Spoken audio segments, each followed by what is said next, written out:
This is Charlie Crockett, Texas musician and descendant of Davy Crockett, inviting you to visit the Alamo.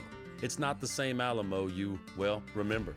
There's lots of new things to experience, like the 500 artifacts inside the Alamo exhibit at the Ralston Family Collection Center, the new Mission Gate and Lunette outdoor exhibit, and Surrounded, the Alamo Augmented Experience.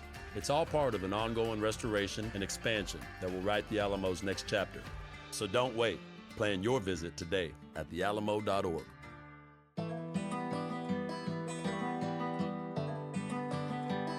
Stories bigger than Texas, the Alamo podcast.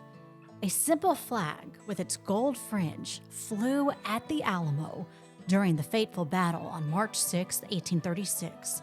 The flag belonged to the New Orleans Grays, a volunteer company that joined the Texas Revolution. Most of its men never lived to see an independent Texas. Today we reveal the pivotal role the New Orleans Grays played during the siege and battle of the Alamo, how their company flag stands the test of time, and the legacy left behind by their sacrifice for freedom. I'm your host, Emily Balcom. Today we're joined by Ernesto Rodriguez, the Alamo senior historian, and Scott Jones, an Alamo living historian. Thank you both for being here. Thank you for having me. Thank you for having us. Scott, tell us about your role here at the Alamo, what you enjoy about it, and why the New Orleans Grays' role in Alamo history has become of specific interest to you. I was employed 2015 to be part of the living history program that the Alamo was building at that point. There was only 2 people on staff at that time when I came on. Of course, I was volunteering before I started employment here, but what we do as living history is we cover material culture of the period. We show what the men of the Alamo looked like. You know, a lot of historical sites, they dress mannequins. Well, you can't talk to a mannequin. Also, as living historians, we tell the history of what took place because, you know, obviously a lot of people that come here that want to interact want to know all this history of the site. But we also, again, show them the material culture, the clothing that they wore, the weapons, how they work, medical instruments, how they would be used, how medicine worked, and just what people did in life on frontier Texas at that time. I focused on the Grays because nobody was portraying them. There were a few, volunteers that would come out sporadically that would portray those men, but on a constant, everyday basis, no. So I said, well, I want to focus on those men to, show the other aspect of the other men that were here. We always focus on Crockett and Travis and Bowie, but we need to show those other men that were involved in the war and this battle within the Alamo garrison. So if people come visit the Alamo, they are going to see you dressed as a New Orleans Gray. Right. Majority of the time, I do other interp as well, but for Texas Rev period, I tend to focus more on the Grays, yes. Ernesto, why were people in New Orleans invested in the Texas Revolution to the point where they wanted to join the fight? One of the things that's happening is that Texas is in revolt, and there's an opportunity for businessmen in New Orleans, Nacogdoches, other places to not only support this revolt in hoping to create a new government, but they're also looking at what's in it for me. And one of the things Texas had to offer was land. We're offering land to people that know how to use the resources to make more money. So one side is in it for the movement, the other side is in it for the profit. Take us back to the evening of October 13th, 1835, when the New Orleans Grays were formed.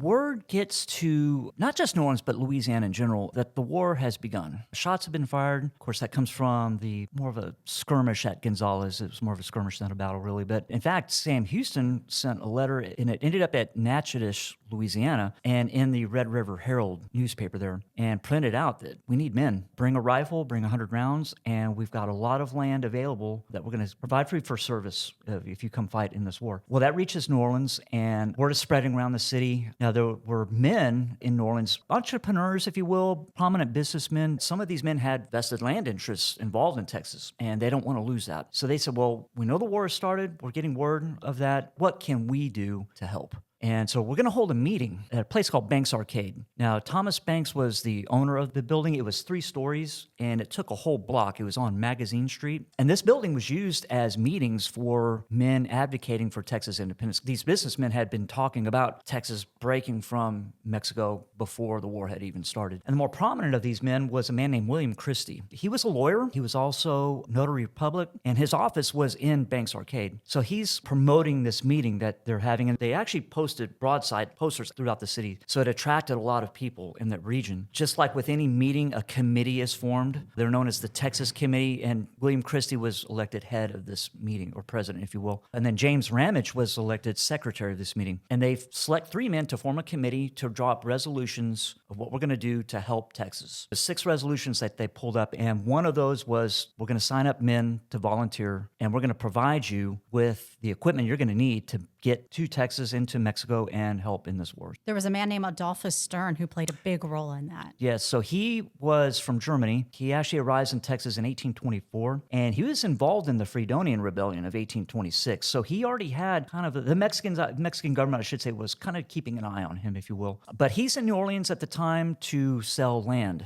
and he does. And he's going to use that money to support the volunteers. And he's calling for 50 men. So they basically become his company.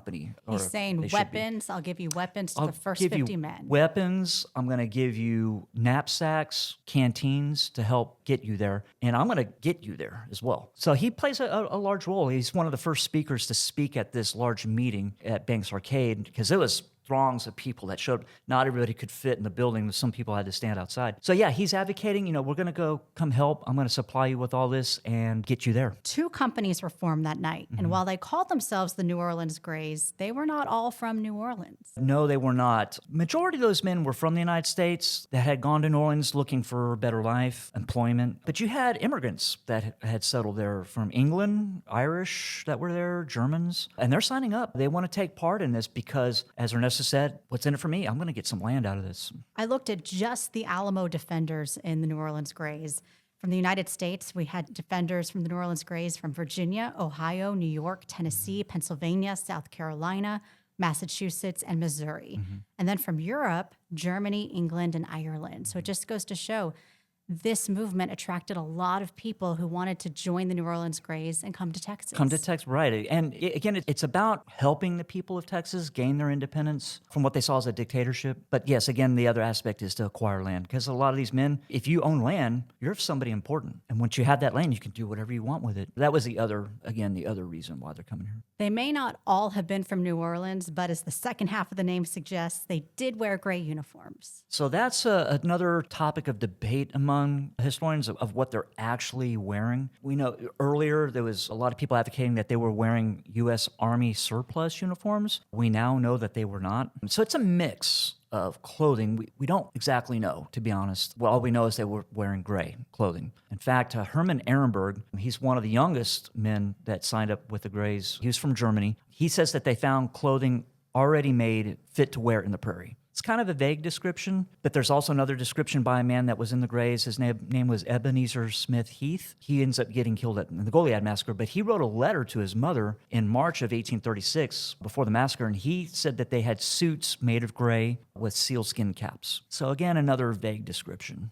How did these uniforms help them stand apart from the Texas Army? Well, they would really necessarily be the only uniformed-looking men here in Texas at that time, because most of the men here, of course, these men are primarily volunteers, militia, some Texas Army as well, but they do not have uniforms, because the focus for the provisional government of Texas was to acquire money to recruit men, to get gunpowder, to get firearms, to support the war effort, not focusing on uniforms. So these men are just wearing everyday civilian clothing, except these volunteers that show up from New Orleans. They all looked uniform in appearance, but they're all wearing gray. So as they leave New Orleans, why do they look at a map of Texas and pick San Antonio? This is a major point of gathering. We've had the Battle of Gonzales. We now have the siege happening of Bear. And so this is where the army's at. So you're coming to basically fight, right? That's the whole point. And so that's why they're coming towards this area, because this is where the main body of the army is located during the siege of Bear. And they do play an active role in the siege of Bear in the fall of 1835. What was that role? When they arrive here in late November of 1835, so the 2 companies, one was led by Thomas Breese, and the other company was led by a man named Robert Morris.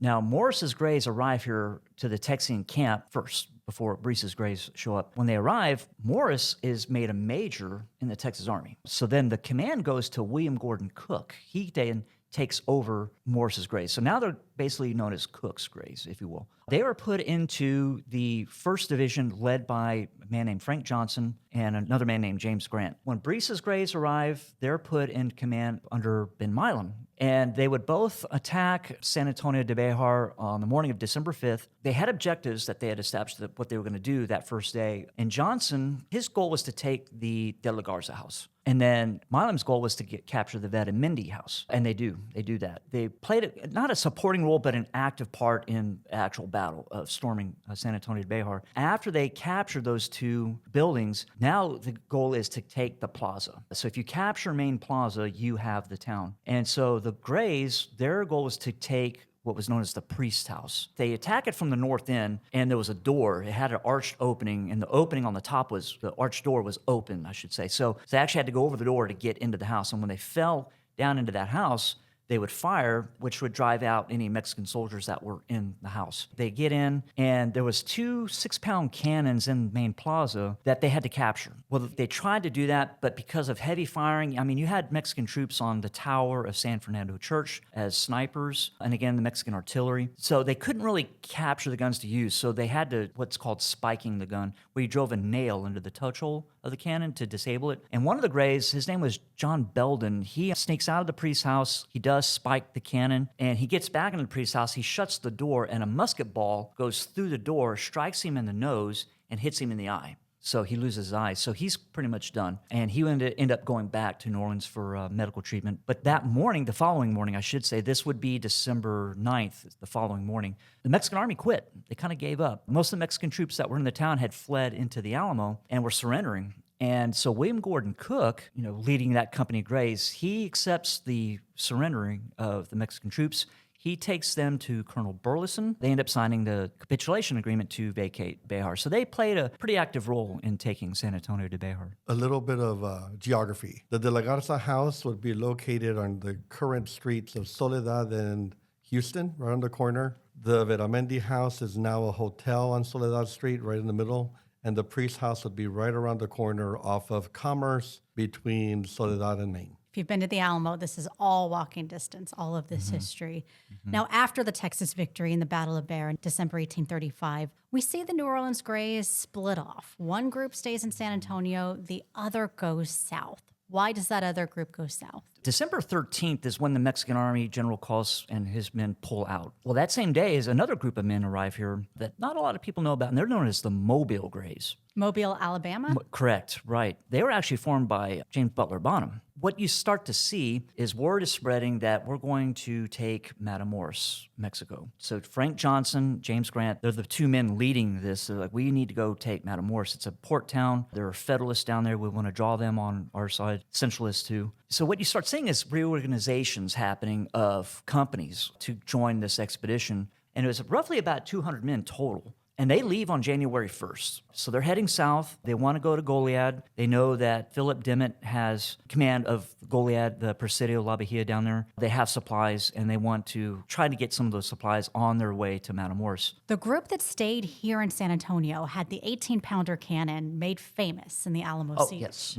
We know that the 18-pound gun arrived here on December 13th, which again is the same day that Martin Perfecto de Cos and the Mexican troops pull out. Well, the New Orleans Grays were already here, so they could not have brought that cannon with them. So it was actually the Mobile Grays, because again, they arrived here on December 13th. This is all found out when James Woodrick's book, he did an excellent job of research on artillery for the Texas Revolution. And he shows that it was the Mobile Grays that brought the 18-pound gun here. Of course, it would be the biggest functioning gun inside the walls of the Alamo garrison. Of course, we know that that is the gun that William Barrett Travis fired at Santa Ana and the Mexican Army to begin the siege on February 23rd. As far as we can tell through historical records, more than 20 members of the New Orleans Grays died here at the Alamo.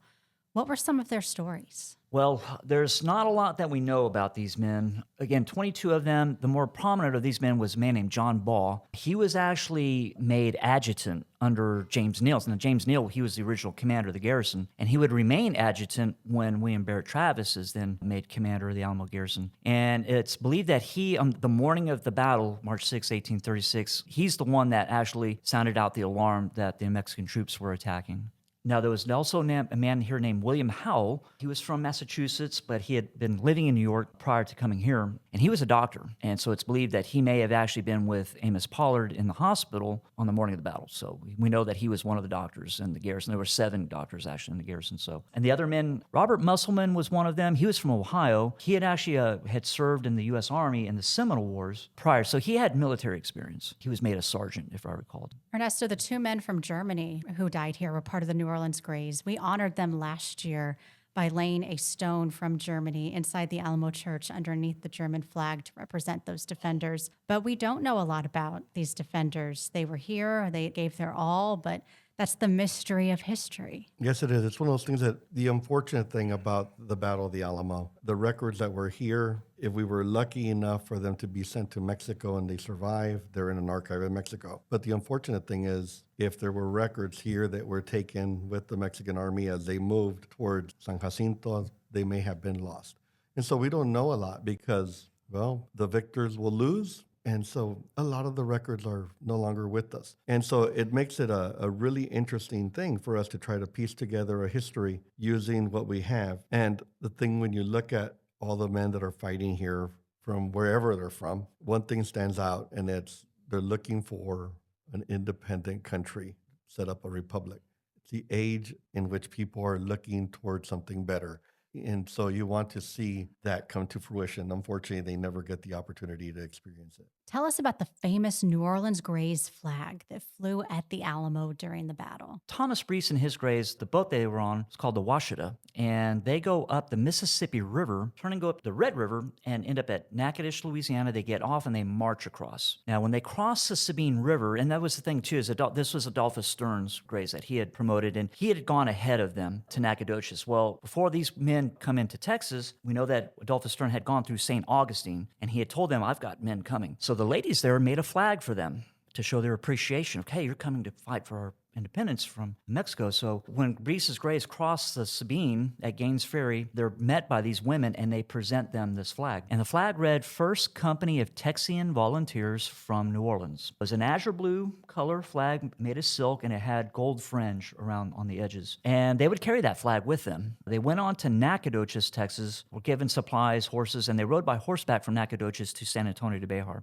And again, they're bringing that flag with them. Now, we know that that flag was in the Alamo at the time of the battle, but we have no evidence that it was flying over the garrison. And typically, forts do not fly company flags over garrison, because if you did, you would have several company flags flying. You really only fly the regimental flag over a garrison. So there was a drawing that was done of the Alamo compound by a Mexican officer named Sanchez Navarro, and he only shows one flag flying over the garrison, and it was not the New Orleans Grays flag. I read a report several years ago. Apparently, a Mexican soldier, after the battle, found the flag folded up in a footlocker under a bed. And he presented that flag to his officer, who then gave it to General Santa Anna. And then he sent that flag down to Mexico City to show the Mexican government that there is some possible U.S. involvement in this revolution. And that flag is still there at the Chapultepec Museum in Mexico City. Ernesto, you just got back from a trip with Texas teachers along with our education team to Mexico City, where you explained the intersection between Texas history and Mexican history. One of your lessons was going to see this flag in person. Yes, it's very important because it is such an important flag that that Texas has tried to bring back, the U.S. has tried to bring back. We have failed in every attempt, but it's a really important piece of our history because it is mentioned in Santana's reports where he's writing home and saying, I am enclosing the flag from New Orleans. And so when you go visit this flag, you're going to walk into this gallery. It has been restored to the best of its ability, right? Because a lot of it is missing because it was silk. So you have the eagle, you have some of the lettering. What's really impressive as you look at this flag is right beneath it, there is a pendant that would hang on a lance from the Cuautla Regiment. And it says, No doy cuartel, I give no quarter, which brings the story full circle because we all know that a red flag of no quarter was flown over San Fernando. And now you've got a flag from the first company of volunteers from New Orleans, situated right above the no quarter pendant that some other regiments had. But the New Orleans Grays flag is one of those reminders about how people came together for a common cause, and that was independence for Texas. Going down to Mexico City and being able to go into the museum at Chapultepec and not only showcase the New Orleans Grays flag, but also talk about what led us there through their galleries. And then you get to that point and you turn around and right across from it is Santa Anna's, one of Santa Anna's legs. And so you have the full story of the history of not only the Texas Revolution, but you also have the history of Mexican independence, which leads to the Texas Revolution and the Mexican War. Many of the New Orleans Grays in the group that had traveled south ended up near Goliad, and many were killed in the Goliad massacre. There was 34 Grays that had joined the Matamoros expedition. When they end up at Goliad, they are under the command of Samuel Overton Pettis. The Grays were put in the Lafayette Battalion under James Walker Fannin, and they want to get back to San Antonio and join the rest of their fellow Grays that are now surrounded, if you will, in the Alamo compound. But Fannin would not let them go. He wouldn't release them, so they're kind of stuck there. Well, later when they get word that the Alamo had fallen, can imagine the morale of these men, like, oh no. Fannin then gets word by Sam Houston to retreat after word is spreading that the Alamo has fallen. Fannin kind of hesitates. There was some reasons why he doesn't pull out, but he does eventually on March 19th march out, and they get about 4 or 5 miles out of Goliad when they're surrounded by another large Mexican force led by General Urrea. So Fannin has the men form a square in an open plain, which was a big mistake. He has the Grays basically facing the front, which was facing west towards the Mexican army. And they held that line. They had the battle. It's about 4 or 5 hours long. Night falls, they kind of have to stop fighting. They're looking at wounded. Now, one New Orleans Gray was wounded, one of the German Grays. His name was Konrad Eigenauer. Hermann Ehrenberg, who was there, says he was holding him in his hands as he died. They ended up having to surrender the following morning. Part of that surrender agreement is they were going to, Fannin and his whole command, the Grays included, were to be treated as prisoners of war and then eventually released back to the United States. And the Grays didn't want to give up their firearms. They wanted to keep fighting. But they followed what Fannin had signed. They handed over their weapons, and then they were all marched back to Goliad and held in the Presidio, the church of the Presidio, which is really small. And you can imagine 400 men being crammed inside this place. The conditions were horrid. Ehrenberg kind of goes into some detail of what they went through. Now, on March 27th, they're being told they're being released to the United States, and the men are separated in 3 columns. Of course, the Grays were kept together. They got about a mile out of Goliad, being marched out by the Mexican army, and they were all shot. Now, Hermann Ehrenberg, again, one of the youngest of the Grays, he escapes. He jumps into the San Antonio River, gets away, and would later write what he went through here. I believe 3 of the Grays were spared. One faked being a doctor. Another one actually had some medical knowledge, so he was used as a doctor to help Mexican soldiers. And another one was used as a translator. Now, I know one of the Grays ended up joining Sam Houston's army and falling in with another company on the Brazos River, leading us to the Battle of San Jacinto. And the Grays' ranks were greatly diminished after the Alamo and Goliad, but at least 8 of them fought in the Battle of San Jacinto and helped secure Texan independence. Right, yes.